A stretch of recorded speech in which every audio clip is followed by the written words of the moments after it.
Hello, you wonderful people, and welcome to another episode of Super-Fanta-Fi. This being a show where type of TV shows of the supernatural, fantasy, and/or science fictional genre. For today's episode, I'm going to talk about the latest episode of Pandora.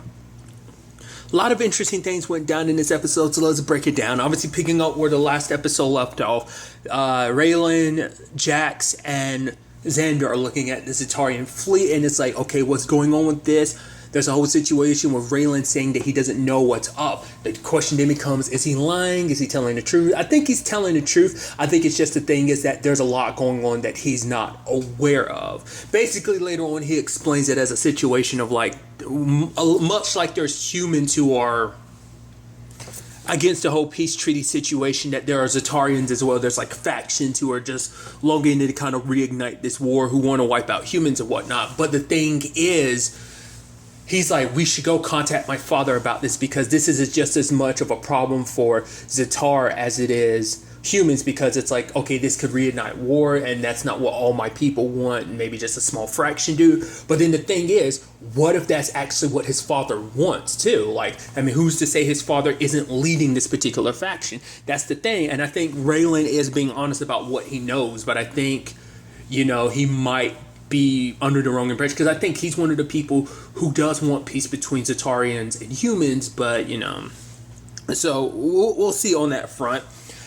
They managed to escape and go through another portal. They ended up on some other planet where Jax had gotten wounded, so she was out for a couple hours, but the entire time Xander is interrogating Raylan, which is interesting when you actually think about it too, because that is one of your students that you're interrogating like that. But the fact is, he's even threatening him with torture, and I love Raylan kind of leaning into it. Yeah, he threatened to torture me multiple times. He was threatening me like that, just to kind of get Jax on his side, to be more sympathetic to his situation. But obviously Jax is, and it's just kind of like, Xander, what are you doing? But for him, it's like, we don't know where his allegiances lie. The fact is, you want to see good in everybody, but it's like, you keep doing whatever you want to, and look where we are right now, because I told you not to go to Cordelia and you did, and look what ended up happening. So very complicated situation they find themselves on. They find themselves on a planet that they're unsure where they are,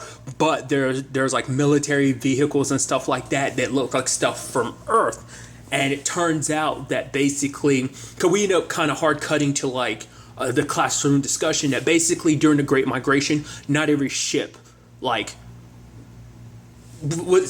lucky enough to be in a position where they, like, because basically some ships disappeared. They're still unknown where a lot of the ships kind of went during the Great Migration, because some kind of got lost along the way. And it turns out that on this particular planet was one of those said ships led by a Captain Grant, and her people landed on this planet 150 years ago. The only survivor is this dude, Major Taylor Marcus. It turns out the only reason why he's still alive, because I was about to say, like, how the hell are you alive, dude? Because it's not only that you're alive, you look exactly the same way you did 150 years ago. Well, it turns out there's a certain pollen on that planet that makes it so you stop aging. So that's what his situation is. But then my mind starts going, well, you think something like that happened to Jax? Because the fact of the matter is, it's like, she looks exactly like that woman from 150 years ago. So it's like, what's up with that? So does she have something to do with that? But then it's like, so maybe it isn't just like a past life memory she's seeing. It's legitimate memories. Like, something happened where they blocked her memories from 150 years ago. Maybe not, because there's that temple of some sort for the aliens that depicts like one particular alien, and there's people bowing, but there's like a particular alien holding up a baby, what appears to be a human baby, but apparently this is from like 30,000 years ago, so I'm assuming it's some kind of like religious prophecy maybe.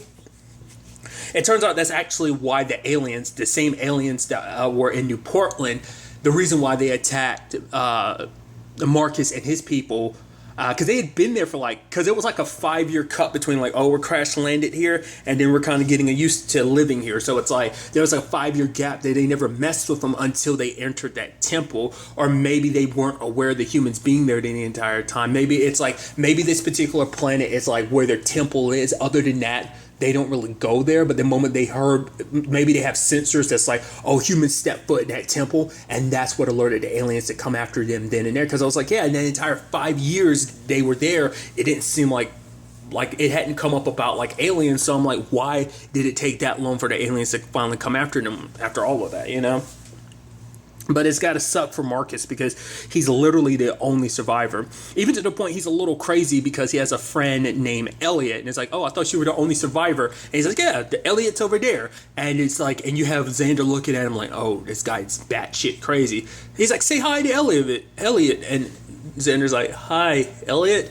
And it's like, well, to be fair, when you've been alone for 150 years, everyone you know is dead, you might go a little crazy in the loneliness and solitude. Which the thing is, Jax can understand his plight because, you know, she's the last person, you know, from New Portland and everything. So she can understand being like the only survivor. Part of me wonder if there was something up with like the reason why he survived. But it turns out, no, the reason why he survived is because he got scared. He ran away from battle, which for him is like, he feels so shameful because like, his Captain Grant, she stayed, she never flinched even when they were being overwhelmed, but he ran away and it's like everyone died. For him, it's that survivor's guilt of like, I should have been there with the rest of my crew, I should fall, because it was soldiers and civilians fighting hand in hand. Like, so even people who weren't trained military wise still stood up and fight. And you know, for him it's like they sacrificed their lives. I shouldn't even be alive right now, I should have died with my comrades, but I lived. And for him it's like, for the past 150 years he's been living with that shame, which is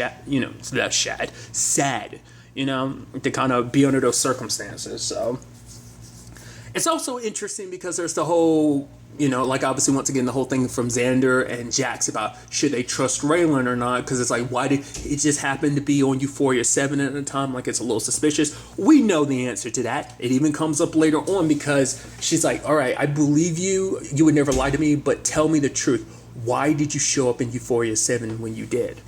And it's like, well, I did it because in actuality, Jax, I'm in love with you. At first she's like, what? He's like, don't do your normal thing of, you know, kind of her defense mechanism where she kind of jokes something away when things kind of get uncomfortable. But it's like, no, this is what it is. I have feelings for you like that, which is complicated because there's already the thing, like I said, like the whole thing between her and Xander. Obviously she has feelings for Xander. Xander obviously has feelings for her. But then it's the whole thing of like, wow, that can't work out because of his work, especially because he's working for her uncle and he's meant to keep like an emotional distance from her. So that's a whole complicated thing. And now this element to it, she's like, yeah, later on she's kind of, I'm skipping around, but she's like, yeah, I kind of got to take time to figure this out. It's a lot to kind of process. Plus, you know, there's so much about herself she still doesn't know, like what's her connection to these portals, why is it she can access them.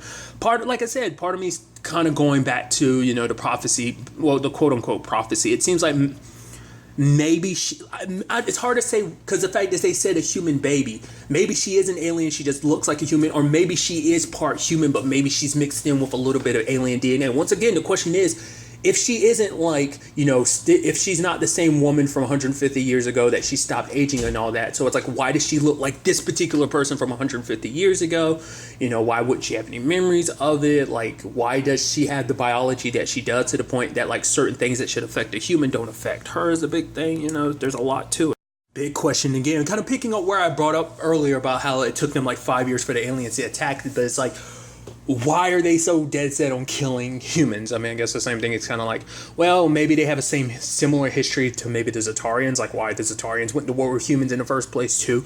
Maybe it's that. Maybe it's not even just humans. Maybe these aliens, the same ones from New Portland, want everyone dead. So maybe it might not be just a human thing. They might want to wipe out everything in the universe type of situation. Well, I don't know. We'll see. But I thought it was kind of interesting, the ultimate decision of like, okay, so what's this one message going to be? You have Xander being like, oh, we need to tell EarthCom about the Zetarian ships. Jax is like, we need to get saved. Because we only have enough like of a situation power and only can send, you know, the range of everything. We only get one shot at it, so one message. But you also have Raylan being like, let's send a message to Zatar. We're close to it and whatnot. But it's like, well, the fact of the matter is because of the whole Zatarian thing now, because of the fleet chips, it's like, well, we can't necessarily do that. But now Raylan's in that position like, oh, so you don't trust me? The fact is you're willing to go this far? Because obviously for Xander, it's a thing of like, I don't dislike Raylan. I actually care about him.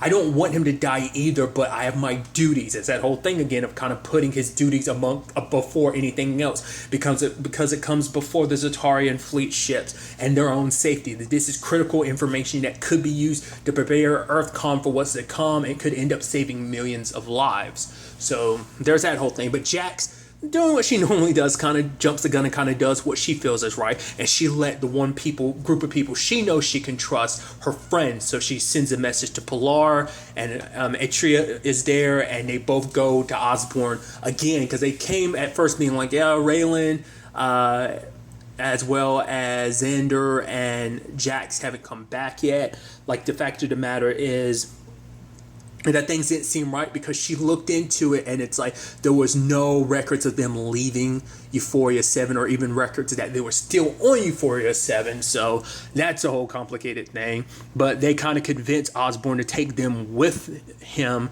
when he goes to go save them and everything, which luckily they showed up in time. They're able to get away. I like that thing about, I'm so, like, they ended up sacrificing Elliot. Elliot wore a bomb vest to blow up the place while the aliens were getting in, and Jax is like, I'm so sorry about your friend, and it's like, no, Marcus is like, he would have done the same thing for me. So I think that's kind of, it reminds me, if you're familiar with The Last of Us, it's not the same thing, but it kind of reminds me of, was it Bill and Frank? It also reminds me of, and kind of spoilers, I won't go too much into it, but Umbrella Academy 5, his whole situation, I'll kind of leave it at that. It kind of reminds me of a combination of those two things, just where my mindset is. But nevertheless, other than that, you know, what's interesting is Marcus ended up staying behind, because for him it's like, I ran away all those years ago. Thank you for giving me a chance to kind of make up for that. Now I'm gonna save your guys' lives. I'm not gonna run away this time. So he's gonna be the distraction. Doesn't necessarily mean he got killed. He could still be alive, but his one base of operation is kind of blown up. So he's just gonna be on the run for a while. Hopefully they could go. I don't know if they're necessarily gonna go back to save him. So I mean, he might be gone. Maybe he's still alive. I think he would have a lot of pertinent information. But to be fair, I guess he told as much as he could. But I mean, I guess there's nothing else you can really say. Like, you've just been avoiding them, so it's not like you've really taken time to really try and understand them. I mean, they literally killed everyone you know and care about, and that's another reason why it's like everyone he knows is gone. But, you know, give my best to Earth, you know, because it's like things kind of worked out while he was gone and whatnot. So that must have been good to hear, like, oh, like, you know, everything back, you know, everything that's happened in the past 150 years, it's probably good to finally know that, because he hasn't been in contact with anyone for that whole time. That's why no one knew that he was still alive and whatnot. So hopefully he made it through, but I kind of get the feeling we're going to probably sadly find out that isn't the case. But to be fair, in his mind, it's like, I'm sacrificing myself for, you know, you guys. So, you know, it once again, in a sad way, it's his way of kind of, you know, it's like making up for, you know, not being there all those years ago, you know. So another interesting thing about this whole situation, though, is, you know, when, you know, Xander finally talks to Osborn, he's like, yeah, about the Zatarian fleets. It's like, yeah, who cares? We already know about all that. So it's something that's new to Xander, but it's like, no, we've already known about that, like, for a long time, which, once again, Osborn and his secrets. But then it turns out, like, this whole situation was actually part of Osborn's plan. It's like, so last episode, it made it seem like it was all part of Harlan's plan. We leaked this information knowing that Osborn would take the bait and it would lead us to you. But then at the same time, it's like, oh no, Osborn was counting on that. It's like duplicity upon duplicity. And because it turns out he wanted Jax to be in that position so he could, because the nanotech that let Xander see what she was seeing and hearing, like, it wasn't just him in that connection, it was also Osborn, and he was trying to see how she accessed the portal and whatnot. So even Xander's like, wait a minute, so this is all part of your plan too, so why didn't you tell me anything? It's because, for one, it's like, well, you would have been, basically, well, you had a role to play, and you were a bigger, what was it, you were a, your acting was a lot better, basically saying, like, because you didn't know, it made it so you didn't have to pretend. You know, it made your role in this little drama seem sincere because you didn't know all the details. But then, like, Xander points out, it's like, but it's also because you knew, if I knew all the details about you literally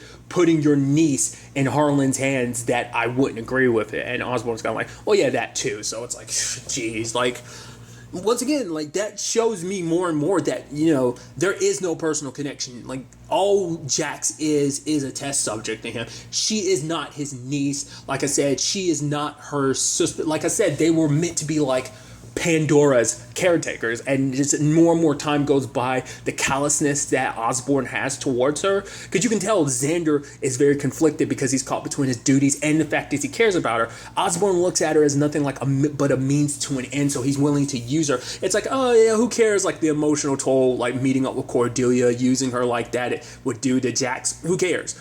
So that kind of shows you what kind of person he is in the grand scheme of all of this. And that in itself is interesting, and I think it's shown because even Raylan had been like, oh, you don't even realize that you're just a pawn in a much larger game. And I think Xander is slowly piecing that together, be like, seeing what kind of person that Osborn is. He looks up to him and admires him, that's my boss and everything, but at the same time, it's like he's starting to see just who he is. And I think it's going to be Xander who ends up explaining what he knows to Jax, eventually being like, we can't trust your uncle, I'm going to tell you the truth about who you are, Pandora, that whole thing. So, I mean, like I said, even he doesn't know everything, but maybe he'll get to the point, he'll say what he knows. So maybe Jax is meant to be like the herald to this alien invasion that's going to sweep the universe and wipe everything out. Hence why she can control the portals and stuff like that. Maybe they made her look like a human by design so she can blend in, know humans' weaknesses, and know where to strike. Maybe that's the point. Maybe it's not. Maybe she looked like a human because of her whole thing. Maybe she was kidnapped as a baby.